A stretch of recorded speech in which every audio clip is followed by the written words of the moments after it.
दोस्तों, बहुत समय पहले की बात है। एक खूबसूरत सी नदी के किनारे पर एक गुरु अपना आश्रम बनाकर रहा करते थे। उनकी ख्याति दूर दूर तक फैली हुई थी। वह बूढ़े हो चुके थे और उनका एक शिष्य भी था जो उन्हीं के साथ उस आश्रम में रहा करता था। एक दिन वह शिष्य भिक्षा मांगने पासी के गांव में गया था। तभी उसने वहां पर देखा कि एक बूढ़े व्यक्ति की मृत्यु हो चुकी थी। यह देख वह शिष्य बहुत चिंतित हो गया। उस मृत व्यक्ति को देखकर उस शिष्य के मन में एक चिंता जाग उठी। वह शिष्य अब यह सोचने लगा कि मेरे गुरु भी अब बूढ़े हो चले हैं। यदि वह मुझे छोड़कर चले जाएंगे तो मेरा मार्गदर्शन कौन करेगा? मुझे रास्ता कौन दिखाएगा? मैं किसके मार्गदर्शन से अपने आध्यात्म की इस सफर को पूरा कर पाऊंगा? वह यही सोचता हुआ वापस आश्रम लौट आया, लेकिन उसने अपने गुरु से कुछ नहीं कहा। लेकिन वह हर दिन अब चिंता में रहने लगा था। वह हर रोज सुबह उठकर सबसे पहले अपने गुरु के पास जाता और यह देखता कि कहीं उनकी सांसें चल रही हैं या नहीं, गुरु जीवित तो है ना। और जब वह यह देखता कि उन गुरु की सांसें अब भी चल रही हैं, तो वह देखकर सुकून की सांस लेता। देखते ही देखते अब यह डर उसके मन में गहराई तक बैठता जा रहा था, क्योंकि उसने बहुत से बूढ़े लोगों को मृत्यु प्राप्त करते हुए देखा था। एक दिन की बात है, वह अपने मार्ग से कहीं जा रहा था। रास्ते में उसे दो झोपड़ियां नजर आई। वहां से रोने और बिलख की आवाज भी आ रही थी। शिष्य ने जब वहां जाकर देखा तो उसने पाया कि वहां पर किसी की मृत्यु हो गई थी और वह व्यक्ति भी बूढ़ा था। यह देखकर वह शिष्य अब भीतर ही भीतर बहुत चिंतित हो चुका था। उसे अब यह डर सता रहा था कि कहीं उसके गुरु भी उसे छोड़कर न चले जाएं। यही सोचता हुआ वह वापस आश्रम लौट आया। वह चुपचाप एक जगह बैठ गया और अपने गुरु के बारे में सोचने लगा। तभी वहां पर वह गुरु आए। उन्होंने अपने शिष्य को इतनी चिंता में देखा तो वह उससे पूछे बिना रह नहीं पाए। वह गुरु अपने शिष्य के पास बैठे और अपने शिष्य से कहते हैं, भंते, क्या बात है? मैं तुम्हें कई दिनों से चिंता में देख रहा हूं। क्या कोई विपदा आन पड़ी है? अपने गुरु के इस प्रश्न का जवाब देते हुए वह शिष्य उन गुरु से कहता है, हे गुरुवर, कहने में तो बहुत अजीब लग रहा है, लेकिन मैं जो भी कहना चाहता हूं यह सत्य भी है और मैं इसे छुपा नहीं सकता। मैंने कई सारे बूढ़े लोगों को मरते हुए देखा है और मेरे मन में भी यही डर है कि आप भी बूढ़े हो चुके हैं। इसलिए मैं आपको खोना नहीं चाहता, क्योंकि यदि आप छोड़कर चले गए तो फिर मुझे राह कौन दिखाएगा? आपके बिना मैं अपने सफर को किस प्रकार पूरा कर पाऊंगा? उन गुरु ने अपने शिष्य की मन की इस बात को ध्यानपूर्वक सुना और उसके बाद वह जोर जोर हंसने लगे। इस पर वह शिष्य बड़ा आश्चर्यचकित हुआ और उसने उन गुरु से कहा, हे गुरुवर, आप हंस क्यों रहे हैं? क्या मैंने कुछ गलत कह दिया? क्या बूढ़े लोग मृत्यु को प्राप्त नहीं होते? इस पर वह गुरु अपने शिष्य से कहते हैं, भंते, इस दुनिया में मृत्यु का बुढ़ापे या जवानी से कोई संबंध नहीं है। तुझे इस बात की चिंता है कि मैं मर जाऊंगा तो तुझे मार्गदर्शन कौन देगा, किंतु तुमने एक पल के लिए यह नहीं सोचा, यदि मुझसे पहले तुम्हारी मृत्यु हो गई तो तुम क्या कर पाओगे? ऐसी अवस्था में तुम मुझसे मार्गदर्शन कैसे ले पाओगे? अपने गुरु की यह बात सुनकर वह शिष्य आश्चर्यचकित रह गया। वह पूरी तरह से स्तब्ध रह गया और मन ही मन वह यह सोचने लगा कि यह बात तो मैंने सोची ही नहीं। गुरुवर तो सत्य ही कह रहे हैं। मैं तो यह सोच रहा था कि केवल बूढ़े लोग ही मरते हैं, किंतु वास्तविकता तो यही है कि बच्चे और जवान भी मरते हैं। और ऐसे में यदि मेरी मृत्यु मेरे गुरु से पहले हो गई तो मैं मार्गदर्शन कैसे ले पाऊंगा? अपनी मंजिल तक कैसे पहुंच पाऊंगा? अब से उस शिष्य के मन में केवल एक ही बात चलने लगी और वह यही थी कि यदि वह गुरु से पहले ही मर गया तो आखिर वह क्या जानकर मरेगा? आखिर वह क्या हासिल करके मरेगा? वह यह सोच रहा था कि जीवन तो अनिश्चित है, आज है, लेकिन अगले पल कौन जानता है? यह जीवन हो या ना हो, जीवन के बारे में कुछ भी नहीं कहा जा सकता। जीवन तो अनिश्चित है।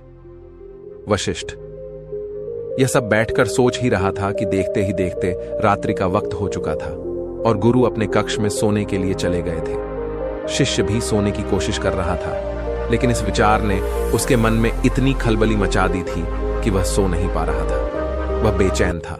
आधी रात में वह शिष्य अपने बिस्तर से उठा और उन गुरु के पास जा पहुंचा। उन्हें जगाकर वह शिष्य उन गुरु से कहता है, हे गुरुवर, यह जीवन तो अनिश्चित है। पता नहीं मैं कल का सूरज देख पाऊंगा या नहीं, यह मैं नहीं जानता, और जीवन के बारे में तो कुछ भी नहीं कहा जा सकता। इसलिए हे गुरुवर, मुझे वह आखिरी बात बता दीजिए जो ज्ञानी लोग अंत में सत्य को प्राप्त करके जानते हैं। इस जवाब में वह गुरुवर अपने शिष्य से कहते हैं, भंते, तुम्हें इतनी जल्दी क्या है? जैसे सब लोग उस सत्य को प्राप्त करते हैं, तुम भी कर लेना। इस पर वह शिष्य उन गुरुवर से कहता है, हे गुरुवर, आप ही ने तो कहा है कि जीवन अनिश्चित है और मेरी मृत्यु का भी कोई भरोसा नहीं। पता नहीं मैं कल का सूरज देख पाऊंगा या नहीं, कोई भरोसा नहीं है कि मैं सुबह तक जीऊंगा या नहीं, इसलिए मैं सुबह तक का इंतजार नहीं करना चाहता। आप मुझे अभी और इसी समय वह बात बता दीजिए। मैं वह आखिरी बात जानना चाहता हूं जो ज्ञानी लोग अपने जीवन के अंत में जानते हैं। कम से कम मृत्यु के वक्त मुझे यह तसल्ली तो होगी कि कम से कम मुझे वह बात पता है कि आखिर अंत में है क्या। इस पर वह गुरुवर अपने शिष्य से कहते हैं, ठीक है, यदि तुम यही जान चाहते हो तो मैं तुम्हें यह बात जरूर बताऊंगा, लेकिन आज नहीं, आज से 3 दिन बाद। इस पर वशिष्ठ कहता है, किंतु हे गुरुवर, मुझे यह तक नहीं पता कि मैं सुबह का सूरज देख पाऊंगा या नहीं, और आप मुझे 3 दिन इंतजार करने के लिए कह रहे हैं। इसके जवाब में वह गुरुवर अपने शिष्य से कहते हैं, भंते, यदि तुम वो बात जानना चाहते हो तो तुम्हें 3 दिन तक इंतजार करना ही होगा। इसके पहले मैं तुम्हें वो बात नहीं बता सकता। शिष्य किसी तरह से मान जाता है और वह अपने गुरु से कहता है, ठीक है गुरुवर, यदि आप कहते हैं तो मैं 3 दिनों तक इंतजार कर लेता हूं, लेकिन उसके बाद आपको वह बात मुझे बतानी ही होगी। आगे वह गुरुवर अपने शिष्य से कहते हैं, भंते, मैं तुम्हें वह बात अवश्य बताऊंगा, लेकिन मेरी एक शर्त है। इस पर वशिष्ठ कहता है, हे गुरुवर, मैं की सारी शर्तें मानने के लिए तैयार हूं, बताइए आपकी क्या शर्त है। इस पर वह गुरुवर अपने शिष्य से कहते हैं, भंते, जब तक तुम वह बात नहीं जान लेते तब तक तुम्हारे गले से एक बूंद भी पानी नहीं उतरना चाहिए, अन्यथा तुम वह बात कभी नहीं जान सकोगे। शिष्य उन गुरु की बात मान लेता है और मन ही मन वह बहुत प्रसन्न हो जाता है कि कम से कम 3 दिनों बाद अब उसे वह बात पता चल ही जाएगी। और अब वह तीसरे दिन का इंतजार करने लगा और उसे उसके गुरुवर ने पानी पीने के लिए मना किया था, इसलिए उसने पानी का त्याग कर दिया। गर्मियों का समय था, जैसे तैसे उसने पहला दिन तो पानी के बिना काट लिया, लेकिन अगले दिन उसकी प्यास बढ़ने लगी। उसे जोरों की प्यास लग रही थी। जैसे तैसे वह अपने आप को संभाल रहा था और देखते ही देखते रात्रि का वक्त हो चुका था। दूसरा दिन खत्म होने को था, लेकिन उससे पहले ही उसे प्यास बर्दाश्त नहीं हो रही थी। उसका गला पूरी तरह से सूख चुका था और उसे जोरों की प्यास लगी थी। वह पानी पीना चाहता था और उसे अपनी प्यास अब बर्दाश्त नहीं हो रही थी, इसलिए वह अपने गुरु के पास गया और उसने अपने गुरु से कहा, हे गुरुवर, मुझे बहुत जोरों की प्यास लगी है, क्या मैं थोड़ा सा पानी पी सकता हूं? इसके जवाब में वह गुरुवर अपने शिष्य से कहते हैं, भंते, यदि तुम वो आखिरी बात जानना चाहते हो तो पानी मत पीना। यदि तुमने पानी पी लिया तो मैं तुम्हें वह बात बता ही नहीं पाऊंगा। इसलिए यदि तुम वह आखिरी बात जानना चाहते हो तो तुम्हें तीसरे दिन तक इंतजार करना ही होगा। और हां, यदि तुम वह बात नहीं जानना चाहते तो कोई बात नहीं, तुम पानी पीने के लिए स्वतंत्र हो। शिष्य ने जैसे तैसे खुद को मनाया और वह तीसरे दिन का इंतजार करने लगा। देखते ही देखते सुबह हुई, लेकिन अब वह तीसरा दिन उस शिष्य पर भारी पड़ने लगा था। उसके होंठ, उसका गला पूरी तरह से सूख चुके थे और उसे ऐसा प्रतीत हो रहा था मानो उसे चक्कर आ रहे हों। उस शिष्य को ऐसा लग रहा था कि मानो वह अभी अभी जमीन पर गिर पड़ेगा। वह जैसे तैसे किसी तरह से अब अपने आप को संभालते हुए उन गुरु के पास पहुंचा और उन गुरु से कहता है, हे गुरुवर, यदि मैं प्यास के कारण मर गया तो वह आखिरी बात कैसे जान पाऊंगा, और फिर मेरे 3 दिनों तक इंतजार करने का क्या लाभ। इस पर वह गुरुवर अपने उस शिष्य से कहते हैं, भंते, यदि तुम्हें प्यास लगी है तो मैं तुम्हें पानी के विषय में कुछ बातें बताता हूं। पानी का कोई रंग नहीं होता, यह श होता है, यह नदियों में बहता है, हम तक पहुंचता है और यह बारिश के रूप में भी बरस जाता है। पानी से हमारी प्यास बुझ जाती है। पानी हमारे शरीर के लिए बहुत ही आवश्यक है। पानी अमृत है। इस पर वह शिष्य क्रोधित होते हुए अपने गुरु से कहता है, हे गुरुवर, पानी की बातें सुनकर मेरी प्यास थोड़ी ना बुझने वाली है। इस पर वह गुरुवर अपने शिष्य से कहते हैं, भंते, तो तुम्हारी प्यास कैसे बुझेगी? शिष्य ने जवाब देते हुए कहा, हे गुरुवर, जब तक मैं पानी नहीं पी लेता मेरी प्यास कैसे बुझेगी? तभी वह गुरुवर उस शिष्य से कहते हैं, ठीक है, किंतु ऐसे ही ज्ञान की बातें सुन लेने से सत्य प्राप्त नहीं होता। ज्ञान तुम्हारे भीतर भी तो होना चाहिए। जो आखिरी बात तुम मुझसे पूछ रहे थे, यदि वो आखिरी बात मैं तुम्हें बता दूं तो उससे क्या होगा? यह ऐसे ही होगा जैसे मैंने तुम्हें पानी के विषय में बताया। पर क्या इससे तुम्हारी प्यास बुझ गई नहीं? तभी वह शिष्य उन गुरु की बात काटते हुए कहता है, हे गुरुवर, मैं आपकी बात समझ गया। वह आखिरी बात मुझे खुद ही अनुभव करनी होगी। तभी उन गुरु ने शिष्य को पानी पिलाया। तभी अचानक वह गुरु शिष्य के चरणों में जा गिरा और शिष्य से कहने लगा, भंते, अब मैं बहुत बूढ़ा हो चुका हूं। मेरे पास अब ज्यादा जीवन भी नहीं बचा। मेरे शरीर में अब वह जान भी नहीं रही। और यह सब मैंने केवल इसलिए किया कि वह आखिरी बात बता देने के बाद तुम यह ना मानकर बैठ जाओ कि तुम्हें सब कुछ पता है। अब सुनो, मैं तुम्हें वह आखिरी बात बताने जा रहा हूं। इसे ध्यानपूर्वक सुनना, लेकिन मेरी एक बात हमेशा याद रखना। जब तक तुम इस चीज का खुद अनुभव नहीं कर लोगे, यह बात केवल तुम्हारे लिए बात रह जाएगी। इसका तुम्हें कोई लाभ नहीं मिलेगा। परंतु उससे पहले यह जान लो कि इस दुनिया में जितनी भी बातें कही गई हैं, वह सब केवल बात बढ़ाने की बातें हैं। कोई भी बात जब कोई कहता है तो उससे कई सारी बातें निकलती हैं। हर व्यक्ति अपने हिसाब से बात को समझता और कहता है। इस तरह से एक से अनेक बात निकलती है और इसीलिए इस दुनिया में सत्य कहने की कोई भाषा नहीं है, कोई बात नहीं है। सत्य ही है जो वो आखिरी बात है जिसे कहा नहीं जा सकता, क्योंकि सत्य एक ही होता है और वह हर स्थिति या परिस्थितियों में एक ही जैसा होता है। जैसे कि तुम्हें जब प्यास लगी थी तो वो प्यास केवल पानी पीने से ही मिट सकती है, ना कि उसकी बातें सुनकर। जब तुम्हें प्यास लगी थी तो उसका अनुभव तुम ही जान सकते हो, परंतु पानी के बारे में बातें तो बहुत हो सकती हैं। इसलिए मैं तुम्हें वह आखिरी बात बताने जा रहा हूं। इसे ध्यानपूर्वक सुनना और इसका अनुभव करने का प्रयास करना। आगे वह गुरुवर अपने शिष्य से कहते हैं, भंते, आखिरी बात जो बुद्ध पुरुष अंत में जानते हैं। इतना कहकर वह गुरुवर शांत हो गए। तभी वह शिष्य उन गुरुवर से कहता है, गुरुवर कहिए, मैं सुन रहा हूं, आखिर बताइए ना, क्या बात है? वह शिष्य कई बार यही बात दोहराता रहा, लेकिन उसके गुरु ने कुछ भी नहीं कहा। उस दिन के बाद से उन गुरु के मुख से एक शब्द तक नहीं निकला। देखते ही देखते कई दिन बीत गए, लेकिन अब उस शिष्य को यह समझ नहीं आ रहा था कि आखिर उसके गुरु को क्या हो गया है। आखिर वह ऐसा क्यों कर रहे हैं? आखिर वह कुछ बोलते क्यों नहीं? जब से उन्होंने मुझसे कहा कि मैं तुम्हें आखिरी बात बताने जा रहा हूं, उसके बाद से उन्होंने मुझसे एक शब्द तक नहीं कहा। वह मुझे वह आखिरी बात बताने वाले थे जो बुद्ध पुरुष अंत में जानते हैं, लेकिन उसकी बात से वह चुप हो गए।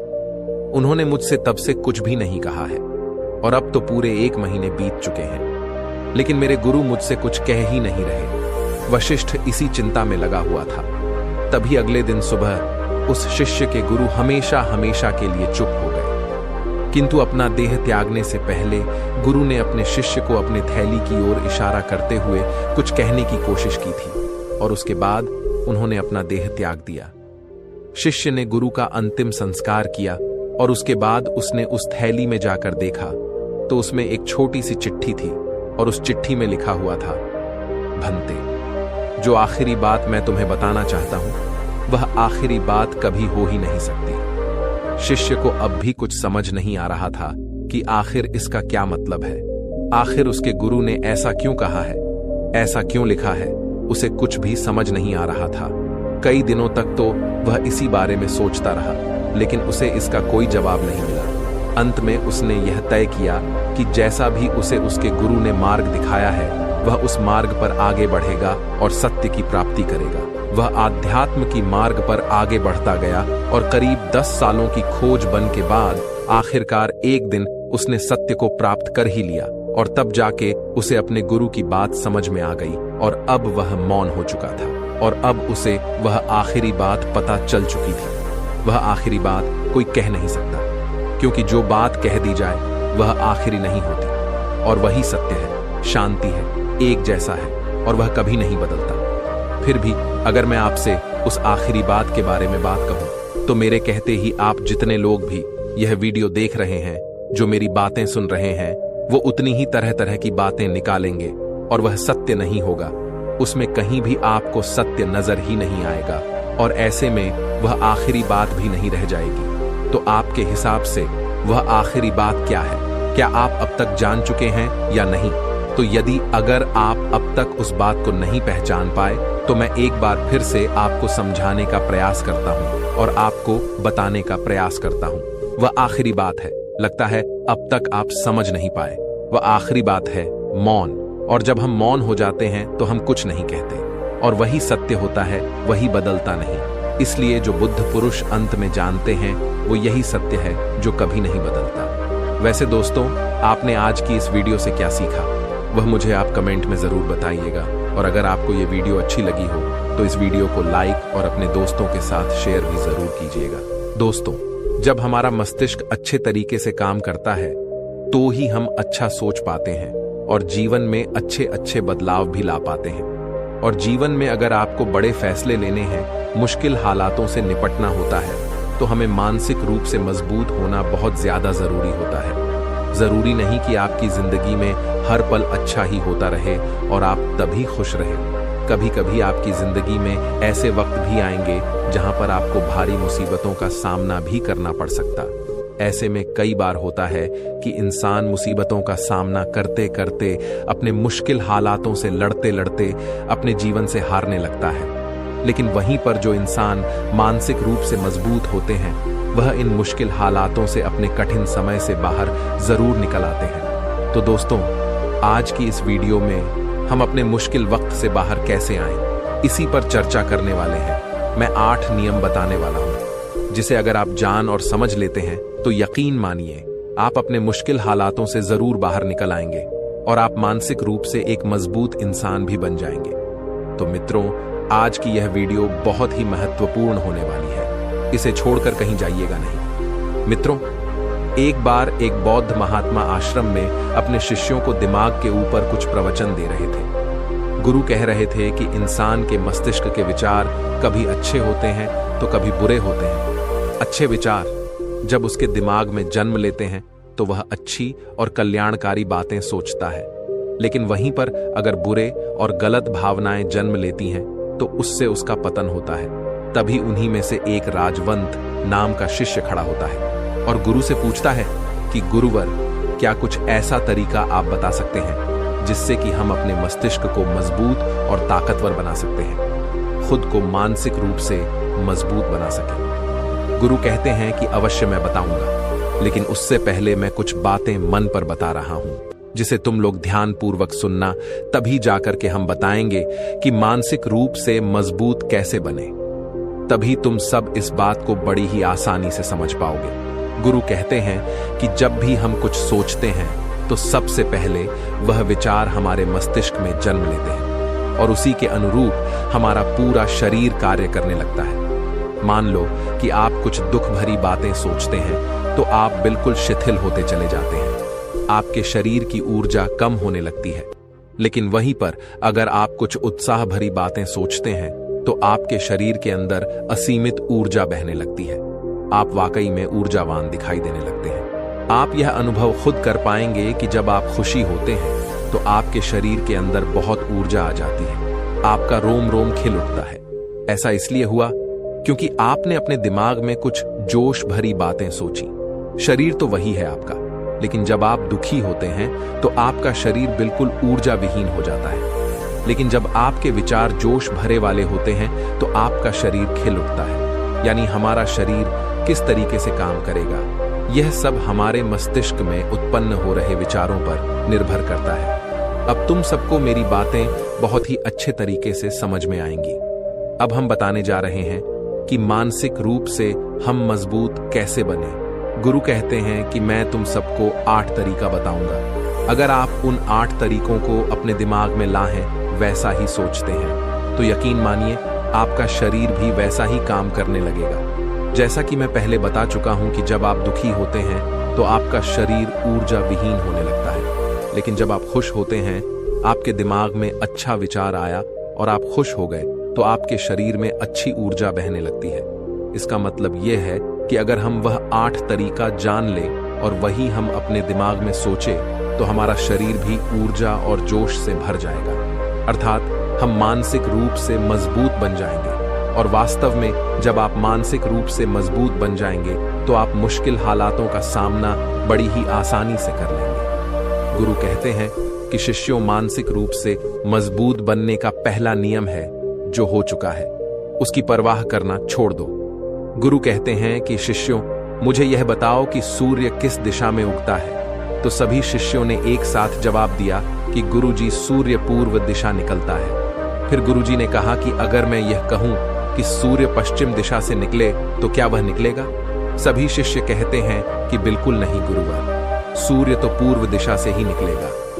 हम उसके स्थान को, उसके जगह को बदल नहीं सकते हैं। फिर गुरु कहते हैं कि मान लो बारिश का मौसम है और अगर मैं यह बोलूं कि बारिश बंद हो जाए तो क्या हमारे बोलने से बारिश बंद हो जाएगी? शिष्य कहते हैं कि नहीं गुरुवर, वह तो मौसम में बदलाव की वजह से होगा। जब मौसम में बदलाव होगा तो बारिश बंद हो जाएगी। फिर गुरुजी कहते हैं कि अगर मैं तुम लोगों से यह कहूं कि ठंडी के मौसम में गर्मी पड़ने लगे तो ऐसा होने वाला तो नहीं है। शिष्य कहते हैं, गुरुवर, आप ठीक कह रहे हैं। यह कभी नहीं हो सकता कि ठंडी के मौसम में गर्मी पड़े और गर्मी के मौसम में ठंडी पड़ने लगे। यह मौसम तो प्रकृति पर निर्भर करता है जो कि हमारे बस में नहीं है। फिर गुरु कहते हैं कि ठीक उसी प्रकार अगर जो चीज हमारे वश में नहीं होती है या जो बातें, घटनाएं बीत चुकी हैं, अगर हम उन घटनाओं को लेकर के बार बार परेशान होते रहेंगे या उसकी बहुत ज्यादा परवाह करेंगे तो क्या हम भूतकाल की घटनाओं को बदल सकते हैं? शिष्य कहते हैं कि नहीं गुरुवर। फिर गुरु कहते हैं कि अगर तुम उन बीती घटनाओं को लेकर के बार बार चिंता में रहोगे और उस चीज की परवाह करोगे तो तुम परेशान होते चले जाओगे। इसीलिए तुम्हारी जिंदगी में जो घटित हो चुका है, कोशिश करो उसे भुलाने की, और उसका एकमात्र तरीका है कि आप अपने आने वाले समय पर, आने वाले भविष्य पर, आने वाली चीजों पर अपना ध्यान केंद्रित करिए। गुरु आगे कहते हैं कि मानसिक रूप से मजबूत बनने का दूसरा नियम है ध्यान करने की आदत डाले। गुरु कहते हैं कि गौतम बुद्ध जब सत्य की खोज में निकल पड़े थे तो उन्होंने बहुत सारे उपाय किए, बहुत सारे कर्मकांड किए, लेकिन उन कर्मकांडों की वजह से उन्हें बहुत ज्यादा कुछ हासिल नहीं हुआ और उनका शरीर दुबला पतला होता चला गया। लेकिन वह सत्य की खोज करने में असमर्थ रहे। उनके गुरुओं ने उन्हें बहुत सारे कर्मकांड उपाय बताए, लेकिन उन कर्मकांड का कोई मतलब नहीं हुआ। अंत में जब भगवान गौतम बुद्ध स्वयं ध्यान की अवस्था में बैठे तो धीरे धीरे ध्यान की गहराइयों में जाकर के उन्हें वह सारी चीजें लगने लगी जिस चीज की वह खोज में निकल पड़े थे। ध्यान के जरिए वह अपने सभी विचार पर विजय पा लिए। उन्होंने पापी मार्ग को पराजित किया, काम वासना पर विजय पाई, अपनी हर एक भावना पर वह विजय पा लिए। और यह सब तभी हुआ जब वे ध्यान की गहरी अवस्था में बैठे और कई दिनों तक ऐसे ही बैठे रहे। ध्यान करने से हमारा मन और मस्तिष्क बहुत ही शांत हो जाता है, जिसे कि अगर हम किसी वस्तु पर या किसी के बारे में या किसी चीज के बारे में जब विचार करते हैं तो हमारा पूरा ध्यान उसी पर केंद्रित रहता है। हमारा दिमाग ज्यादा इधर उधर भागता नहीं है और हम चीजों को बहुत ही अच्छे तरीके से समझ पाते हैं। ध्यान ही एक ऐसा तरीका है जो आपको हर तरीके से आपके दिमाग को मजबूत बनाता है। बौद्ध भिक्षु अगर किसी बात पर ज्यादा जोर देते हैं तो वह ध्यान की प्रक्रिया पर ध्यान में कई घंटे तक बैठे रहते हैं, जिससे उनका दिमाग बहुत ही शांत रहता है, उनका मन बहुत ही शांत रहता है, और जिसका मन शांत रहता है वही किसी भी चीज पर अच्छी तरह, अच्छी तरीके से विचार कर सकता है। अर्थात वह मन और मम मस्तिष्क दोनों से मजबूत होता चला जाता है। ध्यान करने से आपकी सारी वासनाएं आपके नियंत्रण में रहेंगी। आप अपनी इच्छा अनुसार अपनी वासना को अपने वश में किए रहेंगे। गुरु आगे कहते हैं कि मानसिक रूप से मजबूत बनने का तीसरा नियम है बहुत ज्यादा किसी से उम्मीद मत रखना। गुरु ने कहा कि तुम सब अपनी मर्जी से जन्म लिए हो, अपनी मर्जी से ही गर्भ का चुनाव किए हो, लेकिन इंसान जन्म लेने के बाद वह यह सब भूल जाता है कि उसे क्या करना क्या नहीं, वह किस लिए जन्म लिया था, और जन्म लेने के बाद वह तमाम तरह की वासनाओं से ग्रसित हो जाता है। इस संसार की मोह माया में वह बहुत ज्यादा परेशान हो जाता है। वह खुद को जान ही नहीं पाता, वह खुद को भूल जाता है और यही वजह रहती है कि वह तरह तरह के लोगों से अपनी बहुत ज्यादा उम्मीदें लगा बैठता है। उम्मीदें दुख का कारण बनती हैं। जिस भी व्यक्ति वस्तु से आपकी उम्मीदें ज्यादा बढ़ जाएंगी, आने वाले समय में सबसे ज्यादा दुख आपको उसी से मिलने वाला है, क्योंकि उम्मीद पर होती है दुख भी वहीं पर होता है। क्योंकि आप किसी से बहुत ज्यादा उम्मीद लगा लिए और वह व्यक्ति आपकी उम्मीदों पर खरा नहीं उतरा, तो सबसे ज्यादा दुख आपको उसी से होने वाला है। क्योंकि जब उम्मीद टूटती है तो दुख बहुत ज्यादा होता है। इसलिए इस सांसारिक, इस भौतिक जीवन में बहुत ज्यादा उम्मीद और बहुत ज्यादा मोह किसी भी व्यक्ति से मत करना। तभी एक शिष्य उठ खड़ा होता है और कहता है कि हे गुरुवर, हम बिना उम्मीद से, बिना आशा से कैसे जी सकते हैं। हम सबके मन में रहता है कि मुझे यह चीज करनी है, मुझे वह चीज करनी है, मुझे जीवन में ऊंचाइयों को हासिल करना है। बिना उम्मीद के तो हम लोग जीवन में आगे बढ़ ही नहीं सकते। गुरु ने कहा कि कुछ पाने की लालसा, कुछ बड़ा बनने की लालसा जीवन में जरूर आपको ऊंचाइयों तक ले जाएगी। कुछ बड़ा बनने के लिए लालसा खुद से होती है, न कि किसी व्यक्ति वस्तु विशेष से। मैं यहां पर लोगों के बारे में बात कर रहा हूं कि अगर तुम यह सोचो कि मेरा दोस्त मेरे साथ हमेशा खड़ा रहेगा या मेरे लिए मेरे साथ हमेशा खड़ा रहेगा, या आप जो सोचे वह सामने वाला इंसान आपके लिए वैसा करे, तो यह सभी चीजें बहुत ज्यादा उम्मीद और मोह को बढ़ावा देती हैं। बहुत ज्यादा उम्मीद किसी से मत रखना। खुद से उम्मीद रखोगे तो दुख बहुत ज्यादा नहीं होगा, लेकिन अगर दूसरों से उम्मीद रखोगे और वह उम्मीद पूरी नहीं हुई तो दुख बहुत ज्यादा होगा। कई बार होता है कि माता पिता जो अपने जीवन में हासिल नहीं कर पाए, वह चाहते हैं कि वह चीज उनके बच्चे हासिल करें। वह सारा भार अपने बच्चों पर ला देते हैं। बच्चे उनके हिसाब से चले, वह उनकी उम्मीदों को पूरा करें। उन्होंने जो अपने जीवन में हासिल नहीं कर पाया, वह काम अब उनके बच्चे करें। और लगभग इस समय तो सभी के माता पिता यही कह रहे हैं। बहुत कम लोग होते हैं जो अपने बच्चों को आजाद रखते हैं। मेरी सभी से गुजारिश है कि अपनी उम्मीदों का पहाड़ अपने बच्चों पर न ठोपे। गुरु कहते हैं कि मानसिक रूप से मजबूत होने का चौथा नियम है कि पहली बार में ही किसी काम में फेल होने से डरो मत। गुरु आगे कहते हैं कि शिष्यों, अगर डर तुम पर हावी हो जाएगा तो तुम अवश्य असफल हो जाओगे।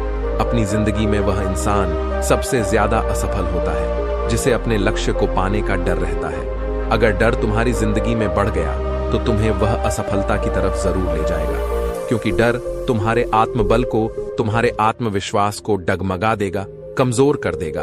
और तुम्हारा आत्मबल, तुम्हारा आत्मविश्वास कमजोर हो जाएगा तो तुम निश्चित ही अपने लक्ष्य को पाने में असमर्थ महसूस करोगे, और यही असमर्थता तुम्हें असफलता की तरफ ले जाएगी। इसलिए जीवन में जब तुम अपने लक्ष्य की प्राप्ति के लिए आगे बढ़ो तो मन में किसी भी चीज की शंका मत रखो कि मैं फेल हो जाऊंगा, अगर यह नहीं हुआ तो यह हो जाएगा। ये सब बातें अपने दिमाग में मत लाओ, क्योंकि ये सभी बातें आपको डर की तरफ ले जाएंगी। और जब डर बढ़ेगा तो तमाम शंका आपके दिमाग में पैदा होगी। आपको घबराहट भी हो सकती है, आपको नींद नहीं आएगी, रात को बेचैन मन होने लगेगा, क्योंकि आपका डर आपको असफलता की तरफ ले जा रहा है। और जब असफलता का विचार आपके दिमाग में आएगा तो आप और ज्यादा डरने लगेंगे। इसलिए जीवन में जब आप लक्ष्य की प्राप्ति के लिए आगे बढ़ जाओ तो मन में कोई शंका मत रखो, सिर्फ और सिर्फ अपने काम करने पर ध्यान दो। जब तुम काम करने पर ध्यान दोगे तो तुम कभी डरोगा नहीं, क्योंकि तुम अपने लक्ष्य की प्राप्ति के लिए काम कर रहे हो, उसके लिए जुट गए हो, तो तुम्हारा डर खत्म हो जाएगा। और जब डर खत्म हो जाएगा तो तुम जरूर सफल हो जाओगे। गुरु आगे कहते हैं कि 5वां नियम है मानसिक रूप से मजबूत बनना। वह यह है कि जिंदगी में कभी भी खुद को कोसो नहीं। गुरु कहते हैं कि जो इंसान जितना ज्यादा संघर्ष करता है वह उतना ही मजबूत बनता चला जाता है। जितना ज्यादा तुम मजबूत बनोगे उतना ही ज्यादा तुम काबिल होते चले जाओगे। इसलिए अगर तुम किसी भी चीज में असफल भी हो जाते हो, या कोई चीज तुम्हारी इच्छा के अनुसार नहीं हुई, या तुमने कुछ ऐसा कार्य किया जैसा नहीं करना चाहिए था, और इन सब बातों को लेकर के अगर तुम पछता रहे हो, खुद को कोस रहे हो, तो यह तुम्हें मानसिक रूप से कमजोर करता चला जाएगा, क्योंकि खुद को कोसना बहुत ज्यादा खतरनाक होता है। यह आपके दिमाग की क्षमता को कम कर देगा। आपकी सोचने समझने की शक्ति को कम कर देगा, आपके आत्मबल, आपके आत्मविश्वास को कम कर देगा। इसीलिए जीवन में कभी भी किसी भी कार्य के लिए खुद को कोसना नहीं, क्योंकि अगर वह कार्य तुमसे नहीं हुआ है या जो तुम सोच रहे हो वह जिंदगी में नहीं कर पाए, तो इसका मतलब यह नहीं है कि तुम असफल ही हो गए। अगर मैं यह कहूं कि यह सामने वाला आम का पेड़ है, इस पर सबसे पहले कौन सा जानवर चढ़ेगा? हाथी चढ़ेगा, बंदर चढ़ेगा, या फिर गिलहरी और या फिर शेर? तो सभी शिष्यों ने कहा कि गुरुवर, इस पर तो गिलहरी और बंदर सबसे पहले चढ़ जाएंगे। तभी फिर गुरु कहते हैं कि तो अगर यह हाथी सोचे कि मैं इस पेड़ पर नहीं चढ़ पाया, अगर वह खुद को कोसने लगे, तो क्या यह सही है? शिष्य ने कहा कि गुरुवर, यह तो गलत बात है, क्योंकि हाथी तो कभी भी पेड़ पर चढ़ ही नहीं सकता। हाथी तो पेड़ पर चढ़ने के लिए बना ही नहीं है। गुरु कहते हैं कि ठीक इसी प्रकार हर एक व्यक्ति का काम करने की कला का, दिमाग का अलग अलग महत्व होता है। कोई किसी कार्य में माहिर होता है, तो कोई किसी कार्य में, बस हमें इसी को समझने की जरूरत होती है। जरूरी नहीं कि दुनिया के लोग जैसा कर रहे हैं तो तुम भी वैसा करो। तुम अपनी प्रतिभा के हिसाब से कार्य को करो। अगर तुम अपनी प्रतिभा के हिसाब से करोगे तो तुम उसमें जरूर सफल होगे। गुरु आगे कहते हैं कि मानसिक रूप से मजबूत बनने का छठा नियम है, अपनी ऊर्जा को व्यर्थ में बर्बाद मत कर करो। गुरु कहते हैं कि तुम सबके अंदर अभी बहुत ऊर्जा है। कभी भी अपनी ऊर्जा को गलत कार्यों में, गलत लोगों पर बर्बाद मत करना, क्योंकि अगर तुम अपनी ऊर्जा को बर्बाद करोगे तो वह तुम्हें बर्बादी की तरफ ले जाएगी। इसलिए अपनी ऊर्जा को अपने लक्ष्य में लगाओ, क्योंकि अभी तुम सबके पास बहुत ज्यादा ऊर्जा है। अगर तुम सब पूरी ऊर्जा के साथ अपने लक्ष्य पर जुड़ जाओगे तो तुम जरूर सफल हो जाओगे।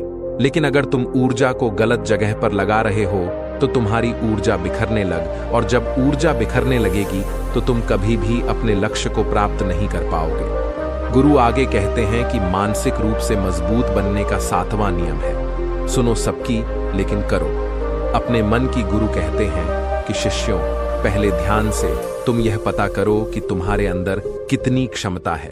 अगर तुम सबको अपनी क्षमता के बारे में पता है तो तुम अपनी क्षमता के हिसाब से कार्य को करो। भले लाखों लोग तुमसे यह बोले कि तुम इस कार्य को नहीं कर सकते हो, उस कार्य को नहीं कर सकते हो, तो तुम कभी भी उन पर भरोसा नहीं करना या उनके हिसाब से मत चलना, क्योंकि शरीर तुम्हारा अपना है। तुम्हें खुद के बारे में सबसे ज्यादा तुम ही जान पाओगे। कोई दूसरा तुम्हारे बारे में तुमसे ज्यादा नहीं जान पाएगा। तुम सबको अपने अपने बारे में पता होगा, अपनी अपनी क्षमता के बारे में पता होगा कि तुम इस कार्य को या किसी भी कार्य को कैसे कर सकते हो। कोई किसी कार्य को बहुत जल्दी कर सकता है तो कोई थोड़ा समय लगा सकता है। ये सब बातें तुम सबको खुद के बारे में सबसे ज्यादा तुम्ही को ही पता होगी। इसलिए तुम्हारे अंदर जो क्षमता है, अपनी क्षमता के हिसाब से ही अपने कार्य का चुनाव करो। और जब तुम अपनी क्षमता के हिसाब से कार्य को करोगे, खुद के अंदर की आवाज को सुनोगे, तो तुम जीवन में जरूर आगे जाओगे। कई बार होता है कि लोग खुद की क्षमता को पहचानता ही नहीं, जैसा दूसरे लोग कह रहे हैं वह वैसा ही करने लगते हैं और अपनी जिंदगी का ढेर सारा समय यूं ही बर्बाद कर देते हैं। उनसे ऐसा काम करने को कहा गया था तो वह भी वैसा ही काम करने में जुट गए, बिना सोचे समझे कि उनकी क्षमता कितनी है या उनकी प्रतिभा उस कार्य में है कि नहीं। तो ऐसे लोग कभी भी अपने लक्ष्य को प्राप्त नहीं कर सकते, क्योंकि जो इंसान अपनी खुद की क्षमता को नहीं पहचान पाएगा वह जीवन में कभी भी सफलता अर्जित नहीं कर पाएगा। यह शरीर तुम्हारा है, यह दिमाग तुम्हारा है। सोचने से समझने की शक्ति भी तुम्हें ही तय करनी है। तो पता होना चाहिए कि तुम्हारा शरीर कितना मजबूत है, कितना ताकतवर है और इसमें कितनी क्षमता है। और अगर क्षमता नहीं है तो अपने शरीर की क्षमता को बढ़ाने की कोशिश करिए और खुद के अंदर की खुद की भावनाओं को सुनने का प्रयास करिए और अपनी क्षमता के हिसाब से आगे बढ़। फिर गुरु आगे कहते हैं कि मानसिक रूप से मजबूत बनने का 8वां नियम है, बोलना कम करो और अपने कार्य पर ध्यान दो। गुरु आगे कहते हैं कि जो इंसान बहुत ज्यादा बोलता है वह अपनी ऊर्जा को यूं ही नष्ट करता रहता है, क्योंकि जो बोलता ज्यादा है वह सोचता कम है। क्योंकि उसने अपनी सारी की सारी ऊर्जा बोलने में खपत कर दी तो वह सोचेगा क्या उसे सोचने का समय ही नहीं मिल पाया। लेकिन जो इंसान कम बोलता है उसे सोचने का समय ज्यादा मिल जाता है। और जब तुम किसी बात पर या किसी तत्व पर ज्यादा विचार करोगे तो जाहिर सी बात है कि तुम्हारे दिमाग में तमाम विचार आएंगे और वह विचार ही तुम्हें सफलता की तरफ ले जाएंगे। गुरु कहते हैं कि शिष्यों, अगर मैं तुमसे कुछ सवाल पूछता हूं तो सबसे पहले तुम सोचते हो, तुरंत बोल तो नहीं देते, लेकिन अगर कोई यहां बैठा है और वह अपने साथी से बात कर रहा है, अपने दूसरे गुरु भाइयों से बात कर रहा है, तो वह कभी हमारी बात पर ध्यान नहीं दे पाएगा और जब हम प्रश्न पूछेंगे तो उसका गलत जवाब वह दे देगा, क्योंकि वह बोलने में अपनी ऊर्जा व्यर्थ कर रहा है। वह हमारी तरफ तो ध्यान दिया ही नहीं, लेकिन जो शिष्य शांत है, हमारी बात को ध्यान से सुन रहा है, तो वह सोच विचार करके पूर्ण तरीके से उत्तर देगा और उसके उत्तर भी सही होंगे। इसलिए शिष्यों, कम बोलने का अभ्यास करो। जब तुम कम बोलने का अभ्यास करोगे तो तुम किसी भी बात पर, किसी भी तथ्य पर ज्यादा विचार कर पाओगे। तो जाहिर सी बात है कि समस्या का समाधान जरूर निकल कर आएगा और कम बोलने से तुम्हारी ऊर्जा की भी बचत होगी। उस ऊर्जा को सोचने में लगाओ। गुरु कहते हैं कि शिष्यों, यह थे मानसिक रूप से मजबूत बनने के 8 नियम। अगर तुम सब यकीन के साथ इन 8 नियमों का पालन अपनी जिंदगी में करते हो तो तुम मानसिक रूप से अवश्य मजबूत बनोगे। फिर कोई परेशानी, कोई भी रुकावट तुम्हारी जिंदगी में नहीं आने वाली है। कोई समस्या भी आएगी तो तुम उसका डटकर सामना भी कर पाओगे। सभी शिष्य गुरु की बात को सुनकर के उनका कोटि कोटि नमन करते हैं और वे लोग समझ जाते हैं कि मानसिक रूप से मजबूत बनने के यह 8 नियम उनकी जिंदगी में कितने हितकारी साबित होने वाले हैं। वह सभी गुरु को प्रणाम करते हैं और उस दिन की शिक्षा भी पूरी हो जाती है। सभी लोग अपने आश्रम में चले जाते हैं। तो दोस्तों, उम्मीद है इस वीडियो से आपको काफी कुछ सीखने को मिला होगा।